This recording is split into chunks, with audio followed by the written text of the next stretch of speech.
দিকে আজকে যে দলটি আছে তারা বহু বছর ধরে ইটস কামিং হোম বলতে বলতে মুখে ফেনা তুলে ফেলছে, কিন্তু ওয়ার্ল্ড কাপ ট্রফি তাদের বাড়িতে আর আসছে না। এই বছরও তারা রীতিমতো হ্যারি কেন ধরিয়ে একটি ট্রফির খোঁজ করবে। চেলসি ডার্লিং রহিম স্টার্লিং এবারও তাদের সাথে আছেন, কিন্তু দেখার বিষয় তারা এবারে ওয়ার্ল্ড কাপ ট্রফি জিততে পারে কিনা। বলছিলাম কথা টিম ইংল্যান্ডের, এবং টিম ইংল্যান্ডের হয়ে আজকে এখানে খেলবেন গেমারু মারিস, এবং মারিসকে সাপোর্ট দেওয়ার জন্য, সমর্থন দেওয়ার জন্য আছেন একজন বিশিষ্ট লিভারপুল সমর্থক, যিনি আজকে ইংল্যান্ডকে সমর্থন করবেন, ইরেশ জাকের ভাই। আর অন্যদিকে আমার ডান দিকে যে টিমটি আছে তারা বিশ্বকাপে কেমন করবে জানি না, তবে বিশ্বের যুদ্ধ মঞ্চে তাদের কিন্তু বেশ নাম ডাক শোনা যায়, সবাইকে বেশ ভয় ডর দেখিয়ে বেড়ায়। আজকে ফুটবল মাঠে তারা কতটুকু ত্রাস সঞ্চার করতে পারে সেটাই প্রশ্ন। আজকে কথা হচ্ছে যুক্তরাষ্ট্র টিমকে নিয়ে, টিম ইউএসএ, এবং টিম ইউএসএর হয়ে খেলবে গেমারু ধ্রুব। আর ধ্রুবকে সাপোর্ট দেবে, ম্যানেজ করবে, উৎসাহ যোগাবে একজন রকস্টার, একজন রিয়েল রকস্টার, যার নাম শুভ ভাই। সো শুভ ভাই ভার্সেস ইরেশ ভাই, ইউএসএ ভার্সেস ইংল্যান্ড। দ্বিতীয় বিশ্বযুদ্ধে আপনারা বন্ধু ছিলেন, আজকে শত্রুতাটা কেমন ভাবে আপনারা পারসিভ করতেছেন? আন্ডারডগ হিসেবে তো আমরা আপার হ্যান্ডে আছি, মানে শুরুতেই আন্ডারডগ মেনে নিছে নিজেকে, কিন্তু ক্ষমতার ডিফারেন্স খুব বেশি না। মরিনো কমপ্লেক্স শুরু থেকে বয়লাররা সিজ মেন্টালিটি তৈরি করে। জি, আমেরিকা তো এই বিষয়ে ভালো। হ্যাঁ হ্যাঁ, কিভাবে জানি ওরাই যুদ্ধ লাগায়, কিন্তু আমার ভাব থেকে মনে হয় আমরা ভিকটিম। হ্যাঁ, ওরা বিশাল ভিকটিম বিশ্বমঞ্চে। ঠিক আছে, অসুবিধা নাই। ইংল্যান্ডে তো খুব বেশি বলার কিছু নাই, রাইট? আমাদের বাসা যেখানেই হোক, ব্রাহ্মণবাড়িয়া অথবা Mirpur, it's coming home. Iresh ভাই আজকে ফিল ফোডেনকে কিভাবে সাপোর্ট করবেন? একজন লিভারপুল সমর্থক হয়ে ফিল ফোডেনকে আজকে সমর্থন করতে ইরেশ ভাই। আরো ঝামেলা আছে এখানে, মানে I can't do team selection, right? Of course. No. Just dumb celebrities, or whatever. The real expert has not picked one single Liverpool player. আচ্ছা, or একটা legitimately could have picked Trent Arnold, but he did not. But করে নাই, that's all right. Southgate-এর মতই বদমাইশি করতেছে আমার বন্ধু। It's okay, you go, অসুবিধা নাই, you do you. But খেলা শুরু করতে হবে একটা কয়েন টস দিয়ে, যারা কয়েন টসে জিতবে তারা করবে কিক অফ।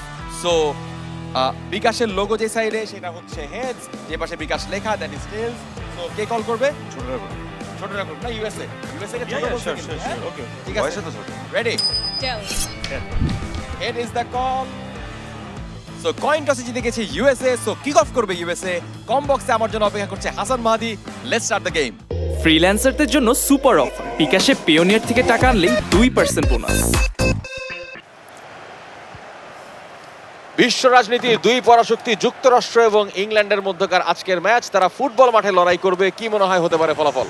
আমার কাছে মনে হয় যে মাঠের ফুটবলে অন্ততপক্ষে যুক্তরাষ্ট্রের চেয়ে ইংল্যান্ড খানিকটা এগিয়ে থাকবে, সুতরাং ফুটবল মাঠের পরাশক্তি তাদেরকে আমরা বলতে পারি, যদিও বিশ্ব রাজনীতিতে যুক্তরাষ্ট্রের লেজ ধরেই চলে ইংল্যান্ড। হ্যাঁ, কিন্তু বিশ্বকাপ রেকর্ড তো আবার কথা বলছে যুক্তরাষ্ট্রের পক্ষে। অবশ্যই 1950 সালে প্রথমবার ইউএস এর কাছে ইংল্যান্ড হেরেছিল 1-0 গোলে, এবং 2010 সালে 1-1 গোলে ড্র হয়েছিল। ভালো একটা সুযোগ ছিল ইউএস এর, কিন্তু আবারও আক্রমণে যাচ্ছে ইংল্যান্ড। বিশ্বকাপ রেকর্ড কি বলছে জানি না, কিন্তু আমাদের ধারাভাষ্যকাররা খুব বেশি কথা বলছে।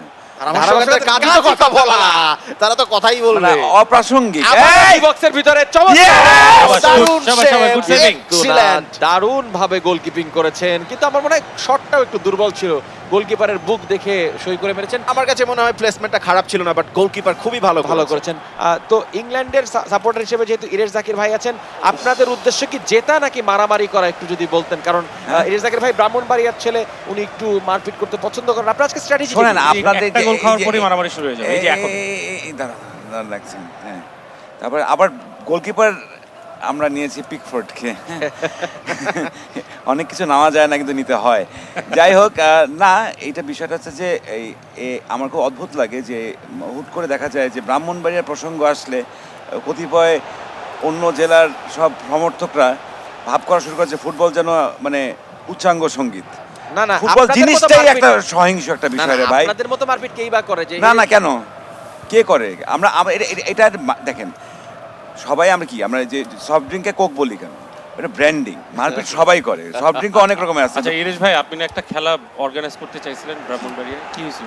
মারামারির ভয়ে ইরেশ জাকির ভাই ব্রাহ্মণবাড়িয়াতে খেলা আয়োজন করতে পারেননি, কিন্তু এগুলো মিথ্যা কথা। আজকের এই খেলাতেও আমরা দেখতে পাচ্ছি যে সাকিব বিন রাশিদ যতবার এই কথা উঠবে ততবার ম্যানচেস্টার ইউনাইটেড নিয়ে কথা বলবে। এখন আপনি ইয়ে করে দেন। আচ্ছা ঠিক আছে, না আমি ম্যানচেস্টার ইউনাইটেড সাপোর্টার না, এটা মিথ্যা কথা। এই যে তাহলে আমি কখনো খেলা অ্যারেঞ্জ করি না, ব্রাহ্মণবাড়িয়া মারামারি হয় না। আচ্ছা ঠিক আছে। সাকিব কি আসলে ম্যান ইউর সাপোর্টার?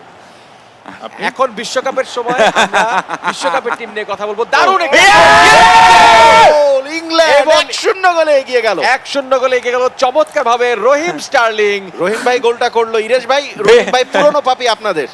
বেমান হ্যাঁ, এবং দেখা যাচ্ছে যে ইরেশ ভাইয়ের এক মনে বেমান কতিপয় বেমান রহিম স্টার্লিং, কিছু করার নাই, দলের জন্য গোল করেছে, অসুবিধা নেই।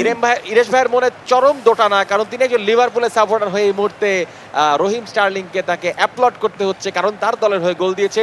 1-0 গোলে এগিয়ে গেল ইংল্যান্ড। যুক্তরাষ্ট্রের অভিব্যক্তি জানতে চাই। শুভ ভাই, কি অবস্থা? একটু প্রেসারে মনে হয় না ভাইয়া? একটু ভালো প্রেসারেই আছি, হ্যাঁ, কিন্তু হইব শুনেন, যদি হয়ে যাবে। যদি প্রেসার বেশি খান কি করবেন জানেন? যুক্তরাষ্ট্র তো টাকা মাশাআল্লাহ কম না, হ্যাঁ, ওই যে রাজা রানীরে ফোন দিয়া বলবেন যে বিকাশে কিছু টাকা সেন্ড করতেছি, হ্যাঁ, এটা কিন্তু ভালো বুদ্ধি। তাহলে কিন্তু ম্যাচটা সেটেল করে দেওয়া যায়।